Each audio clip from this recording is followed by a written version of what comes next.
Welcome to House Talk on KAFM 88.1 Community Affairs. This is a monthly program that features local experts to discuss real estate topics of interest to home buyers and sellers in Mesa County. I'm your host. I'm Kate Porras. I'm a realtor at RE/MAX 4000, and we often talk about how home ownership is a great part of your financial portfolio. So we thought we'd talk about portfolios today. In the studio today, I have Tyler O'Dell. He's a financial advisor with EdgeRock Wealth Management. Thanks so much for joining us. Yeah, thanks for having me on, Kate. I appreciate it. Give us a little bit of background on yourself. Yeah, so prior to going into finance, I was focused on law for about 10 years. I was an attorney here in Grand Junction for about 6 years. And, you know, my friends had always told me, your passion has always been finance. So they were not surprised when I switched, but I decided several years ago to hang it up, no longer be a trial attorney, and here I am. And loving every minute. Loving every minute of it, absolutely. Even all the interesting times that we seem to be in right now. Yes, always interesting. So as a realtor, we talk about home ownership and how it can be a really important part of your financial portfolio. What are your thoughts on that?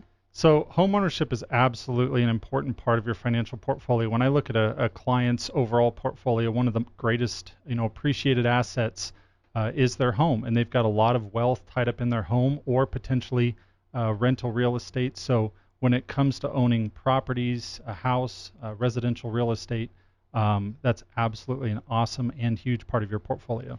I think it's also important, though, that people realize that it's not something that just happens. You really need to have a plan if you're going to include home ownership in your portfolio. You need to have a plan for making that happen and to make sure your investment is a good one.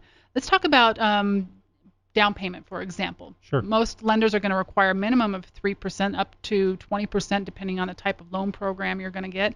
What are some ways that people can come up with that money, for example? Yeah, so when it comes to putting cash down, on your first house, I think back to when my wife and I bought our house.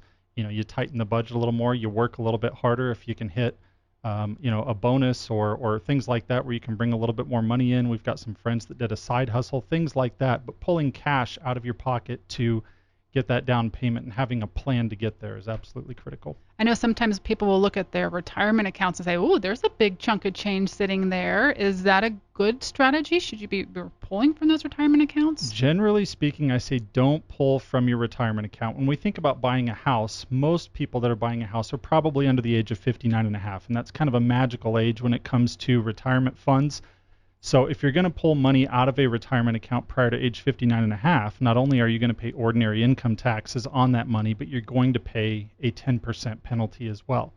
Now, there is an exception. You can pull money from a Roth IRA up to $10,000 in earnings for a first-time home buyer, but make sure that you're meeting the rules and understand what those exceptions are if you're going to do something like that. I think that's where you have that really good discussion with whoever it is that's helping you manage your finances. Do I qualify for that first-time home buyer? Is this a good option for me? Because it sounds like that's a pretty limited number of people that's going to work for. Yeah, absolutely. You got to be very careful.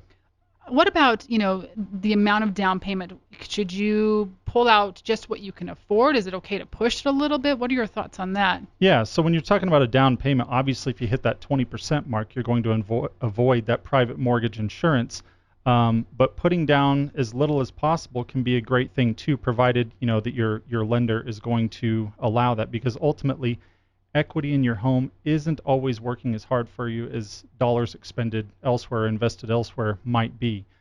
So if you're buying rental properties, I say put down as little as possible on your primary house. Maybe try to hit that 20% mark if you can. And is that something that could be different depending on the time you're buying, the market situation, and things like that, as far as might be better to have it in your investment, might be better to have it as a down payment? Does that change? Yeah, always changes. The lawyer answer I used to give a lot was it depends, and it always depends on the circumstances. Absolutely. Well, I think I give that answer a lot too. It depends. Sure. Because everybody's situation is unique, right, and there are different circumstances and factors that come into play. And so I think, it depends is actually a legitimate answer. Yep. That just means you got to do a little more digging, a little more asking more questions and finding out what's going to be best for you. That's right. You're listening to House Talk on KAFM Grand Junction. In the studio with us today, we have Tyler O'Dell. He's a financial advisor with EdgeRock Wealth Management. We're talking about how real estate can fit into your financial portfolio.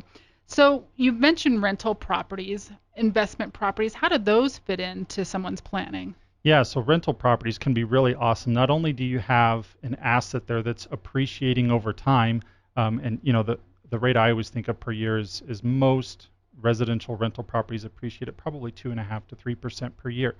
But on top of that, a lot of my clients use, their rental properties for creating more cash flow every month. So maybe they've got Social Security or a pension, but if they say, hey, I've got my rental properties as well, that's providing a nice stream of income every month. So that works in really nicely in a financial portfolio. When I'm working with clients who are considering buying investment properties, rentals, we talk about two different types. There's the cash flow, something that's going to be bringing you extra dollars per month into your bank account. But we also talk about just investing for appreciation as well. Yep. It may not be something that's padding your bank account every month, but over time it's going to be something that can really grow your financial wealth. What are your thoughts?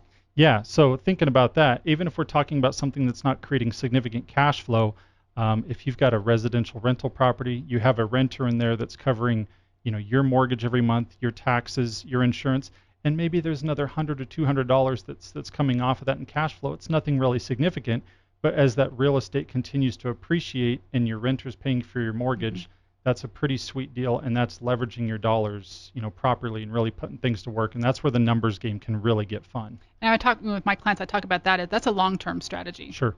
Some people want something that quick fix, that quick cash flow, but long-term, if you're able to hold on to it for a while, that can really set you up for success. Yeah, slow and steady wins the race. How about how long do you think people need to own a home to really start seeing the financial benefit? So it depends. But you think about, let's say, for example, you bought a $500,000 piece of property. You put $100,000 down, and let's say that the property appreciates by $25,000 in a given year. Well, the property itself cost $500,000, but you only put $100,000 down. But if you have a $25,000 appreciation, you've essentially made 25% on your money already. So that's where the numbers game, is a lot of fun. How long that actually takes just depends on the market. Do we have an up market? Do we have a down market? What's going on in the economy? Things like that. And, you talk about up markets, down markets. That's something that happens with traditional investments as well. Sure. So homeownership is no different in that regard. Although if you look at the historical numbers and you go back, decades, appreciation has happened almost always. There's been a few blips in history. Of course, we know about the big recession that we always like to go back to. But by and large, prices of homes have gone up over time. So especially if it's a long-term investment, if you're holding on to it for a while, you should realize some good gains. Absolutely. Totally agree with that. Looking back at a number of clients' portfolios, buying all the way back into the early 2000s and looking at what their portfolio has done over that time, those properties have appreciated really nicely. It's a nice little nest egg for them. It's an awesome investment. What do you have advice-wise for those first-time home buyers who might be listening?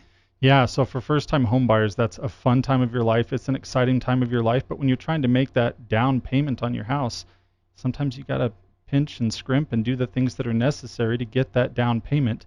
But when it comes to first-time home buyer, possibilities, buy the house. If the numbers work, get into a house. That's an asset that's going to appreciate in the long term for you and your family. You're listening to House Talk on KAFM Grand Junction. In the studio today, Tyler ODELL he's a financial advisor with EdgeRock Wealth Management. So let's go on that topic a little bit more. Is there ever a time when maybe it is better to rent than buy? Sure. When you're trying to accumulate money, get money in your pocket to make that down payment on the house, that's a great time to rent. In addition, if you're later on in years, maybe late 70s, early 80s, maybe a spouse passes away and you think, I just can't maintain this primary house that I've lived in for the last 30 or 40 years. I just want to rent so I don't have to worry about upkeep on the outside and various other things. Those are a couple of scenarios where renting might make more sense. I think it's important for first-time homebuyers or any homebuyer to realize too is you purchase the house. Yes, the down payment is a big chunk of money that you have to be prepared for. But after you purchase the home, if you're owning it, then that means when something breaks, you need to fix it. The maintenance is all yours, those types of things. And so that is something that I think people need to factor into their finances as well. When you're renting, usually you call the landlord to come fix the broken water heater. Right. If you're owning it, that's on you. Yeah, when you own it, it's absolutely on you. And really, we're talking finance 101 here, which is having 3 to 6 months of emergency savings set aside for Murphy, for that rainy day fund. Because it will happen. It will happen. And it happened to my wife and myself. We got 3 years in, the central air system went out. We had to replace the whole thing. So you better have some money sitting on the sidelines. So always focus on 3 to 6 months of savings to cover those big expenses when they happen. How do you know if you're financially ready to buy a home? So when you're trying to evaluate whether you're financially ready, look at the debt that you have. Do you have good debt? Do you have bad debt? Bad debt is like credit card debt, maybe some student loan debt. If you can get a lot of that knocked out and start setting aside that money, that cash, to make that down payment on the home, that's when you know you're ready, when those numbers are starting to make sense and you're getting that bad debt wiped out.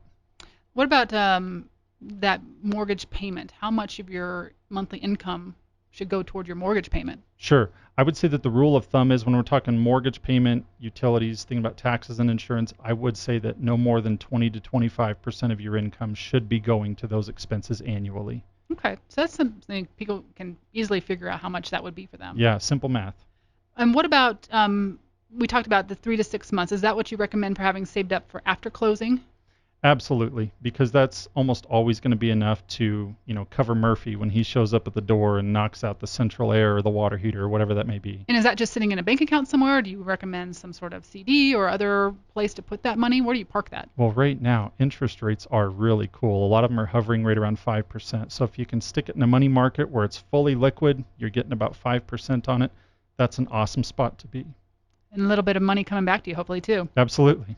Tyler, you've answered a lot of great questions. If people want more information, how can they get a hold of you? Yeah, so you can call me at 970-512-8108. My office is located in the RE/MAX 4000 building at the corner of 1st and Patterson, 120 West Park Drive, Suite 205. Great building.